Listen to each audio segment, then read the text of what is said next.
Today is Tuesday, July 15th, 2025, and this is Sliced: Grants in Climate Finance. Grants might not make headlines like billion-dollar green bonds or carbon markets, but they're one of the quiet tools in climate finance. At their core, grants are non-repayable financial contributions, essentially free money, provided by governments, international organizations, or philanthropic donors. Their mission? To support activities that are crucial for tackling climate change but may not offer immediate financial returns, such as climate adaptation, capacity building, or piloting risky new tech. So, where do climate grants typically go? They're spread across a diverse portfolio of efforts. Some support mitigation, projects that reduce greenhouse gas emissions, while others are focused on adaptation, such as helping communities build resilience against rising seas and extreme weather. Grants also play a key role in capacity building, helping vulnerable countries develop the knowledge and institutions needed to respond to climate change. And for loss and damage, think hurricanes, floods, or droughts. Grants can provide urgently needed recovery funding without saddling countries with debt. Though grants are often overshadowed by larger forms of climate finance, they hold their own in impact. In 2019-2020, they made up about 6% of total climate finance globally, around $36 billion.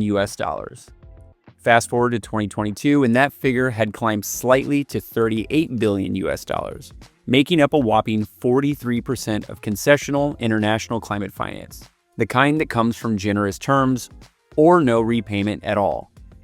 Key players in the grant space include the Green Climate Fund, Global Environment Facility, and the Adaptation Fund. Still, relying too heavily on grants has its drawbacks. Funding can be unpredictable, often tied to shifting political winds or donor fatigue. They're also limited in scale.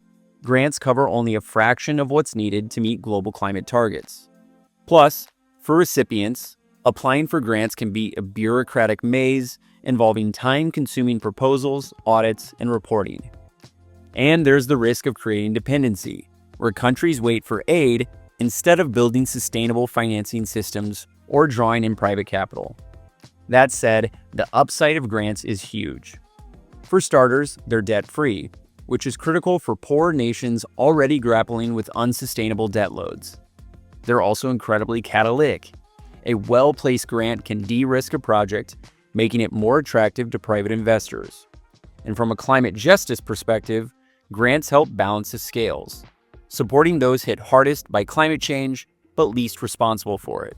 Grants can also empower local actors, when channeled properly, to design and lead their own solutions, making adaptation efforts more effective and inclusive. There are plenty of real-world case studies where grants have made a difference. In Indonesia, for instance, the Geothermal Resource Risk Mitigation Project used grants from the Green Climate Fund to de-risk early-stage geothermal exploration, attracting private capital for one of the world's biggest renewable resources. The Global Environment Facility has supported over 880 projects globally, while the Adaptation Fund, financed through a small levy on carbon credits, offers grants to help vulnerable countries increase climate resilience. Locally led grant initiatives have also shown that even small funds can yield big results when communities lead the change. In short, grants are not a silver bullet, but they are a sharp tool in the climate finance toolbox.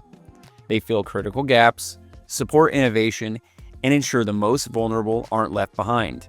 As the world mobilizes trillions to meet climate goals, grants will need to evolve and complement other financial instruments like loans, guarantees, and blended finance to truly scale impact.